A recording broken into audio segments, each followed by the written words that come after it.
Hello everyone, welcome back to ambition nursing classes. So आज की class में हम एमसीक्यू करने वाले हैं फंडामेंटल्स ऑफ नर्सिंग के, जिसमें हम आज जो टॉपिक कवर करेंगे वो है इन्फेक्शन कंट्रोल।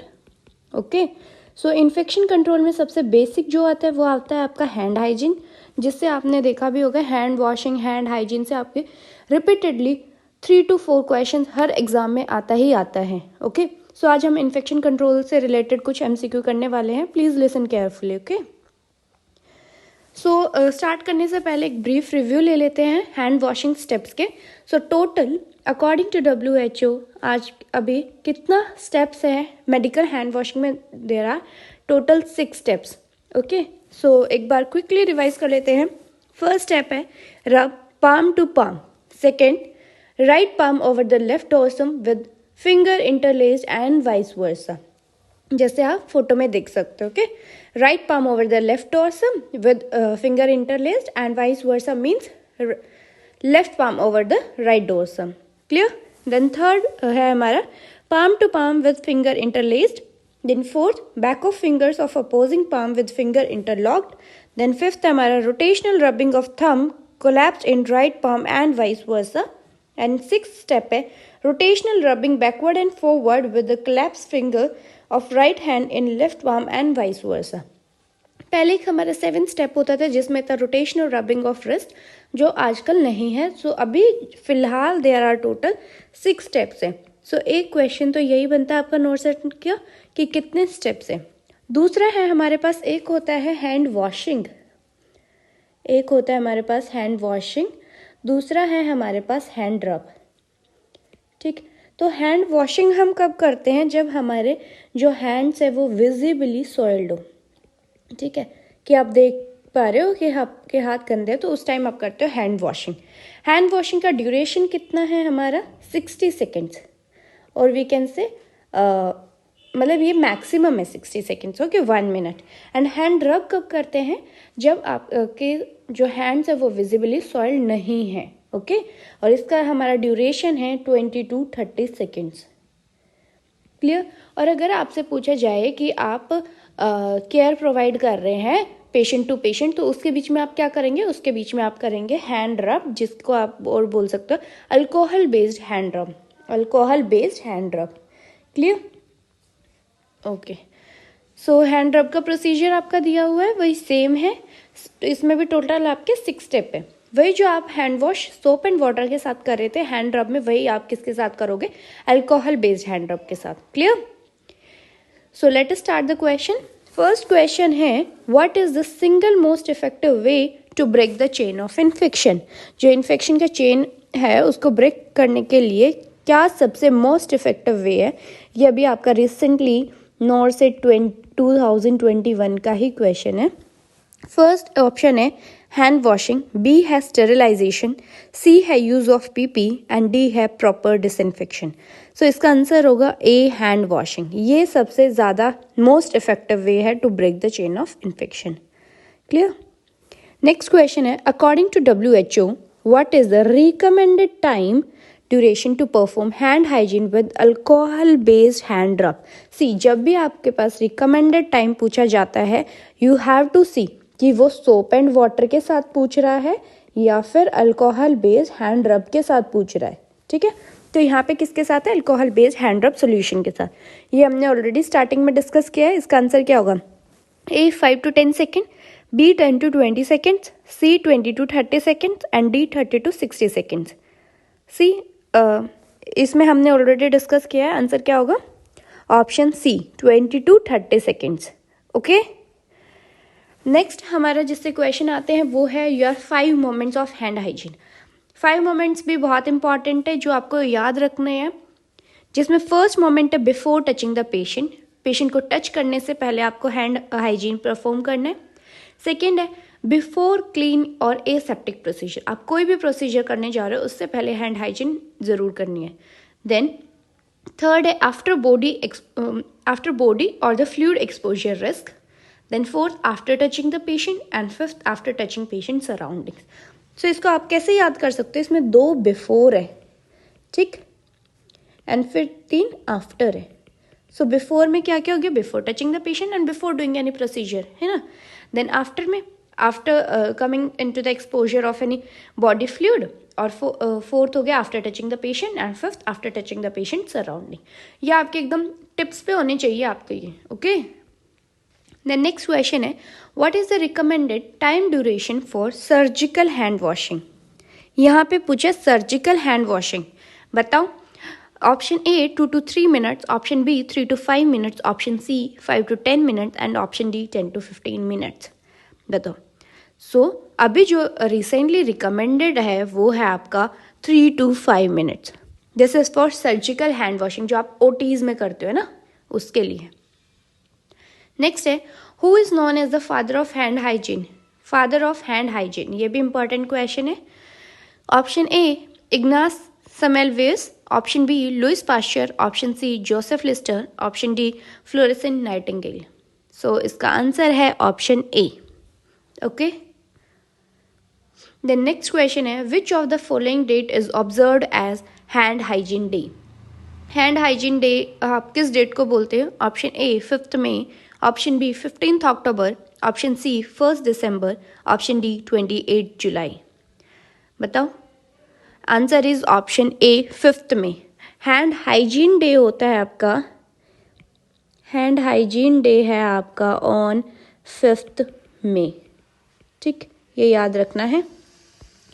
देन आपका ग्लोबल हैंड वॉशिंग डे होता है. एक है हैंड हाइजीन डे, आपको याद रखना है 5th मई में, और दूसरा है ग्लोबल हैंड वॉशिंग डे आता है आपका 15th अक्टूबर में. Then world's AIDS day, 1st दिसंबर को क्या होता है, वर्ल्ड्स एड्स डे, एंड 28 जुलाई को वर्ल्ड्स हेपेटाइटिस डे. तो ये सब भी आता है आपका एग्जाम में. ओके, ये डेट्स वगैरह याद रखना है. देन हैंड वॉशिंग का ये इन सब डेज के कुछ कुछ थीम होते हैं, है ना. तो जैसे अभी आप एग्ज़ाम देने वाले हो 2023 में, तो आपको 2023 के देन 2022 के इन सब की जो है ना मेन थीम्स आपको लर्न करके जाना है. 100% एक क्वेश्चन तो आता है थीम से. द नेक्स्ट क्वेश्चन है, which solution is used inside the OT for performing the surgical hand rubbing. Surgical hand rubbing के लिए OT में क्या क्या आपका सॉल्यूशंस यूज होते हैं. ऑप्शन ए 0.5% क्लोरहेक्साडीन ग्लूकोनेट और 70% isopropyl alcohol solution. Option B Betadine solution 7.5%. Option C 4% chlorhexidine gluconate. So बताओ. और option D all of the above. So इसका आंसर है all of the above, D. मतलब आपका ओटी में 0.5% से 4% तक आपका क्लोरहेक्साडीन ग्लूकोनेट यूज़ होता है. देन आइसोप्रोपाइल अल्कोहल 70% यूज़ होता है. एंड बीटाडीन भी आपने देखा होगा, जब भी आप हैंड वॉशिंग करते हो, हैंड रबिंग करते हो ओटीज़ में, यू यूज़ 7.5% वाला बीटाडीन सोल्यूशन. देन आपका नेक्स्ट क्वेश्चन है, according to WHO what is the recommended time duration to perform medical hand washing with soap and water. Option A 5 to 10 second, option B 10 to 20 seconds, option C 20 to 30 second and option D 40 to 60 seconds. हम already first slide में discuss कर चुके हैं. बताओ what is the answer. Is option D 40 to 60 seconds. सो यहाँ पे पूछा है सोप एंड वाटर के साथ. सो कहीं पे भी अगर आपसे पूछे सोप एंड वाटर के साथ, वो है 40 to 60 seconds.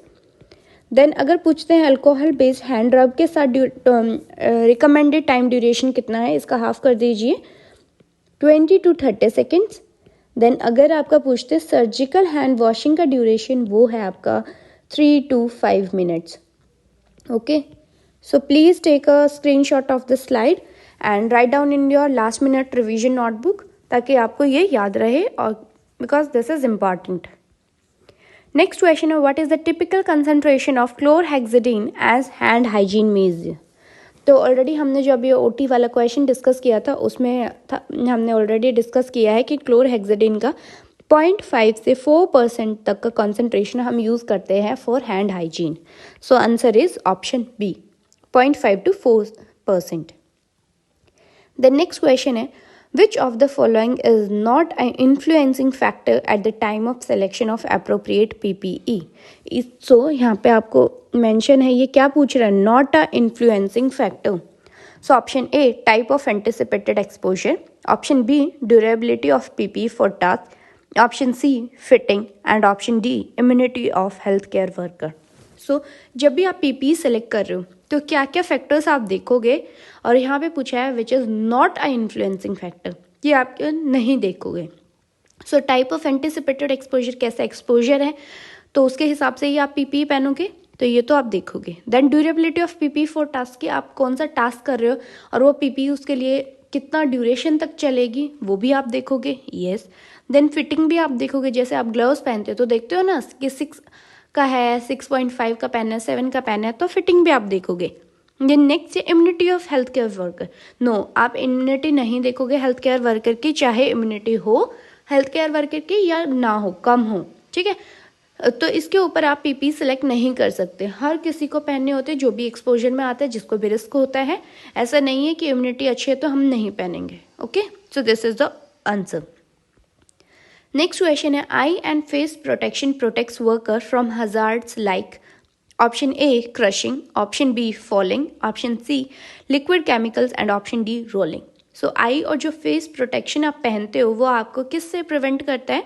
From liquid chemicals. Okay, the next question है respirator usage is appropriate at the time of. Respirator जो आप यूज कर रहे हो वो किस टाइम के लिए अप्रोप्रिएट है? ऑप्शन ए ड्रॉपलेट इन्फेक्शंस के लिए, option B aerosol generating procedures के लिए, then option C ET intubation and suctioning procedures, and option D all of the above. So अब जो रेस्पिरेटर है ड्रॉपलेट इन्फेक्शंस के केसेस में पहनते हो? बिल्कुल पहनते हो। देन एरोजल जनरेटिंग प्रोसीजर्स के टाइम पे भी, देन ईटी इंट्यूबेशन और सक्शनिंग के टाइम पे भी पहनते हो। सो ऑप्शन करेक्ट ऑप्शन क्या हो गया? Is option D all of the above. Okay, next question है which of the following is not true about surgical gown. C, ये आपको क्वेश्चंस में देखना है कि क्या पूछ रहा है। यहाँ पे भी हमारा जो क्वेश्चन है वो नॉट के बारे में पूछ रहा है, ठीक है। Which of the following is not true about the surgical gown. So surgical gown are sterile. Option B, usually surgical gown discarded after one-time use. Option D, surgical gowns are low fluid resistant.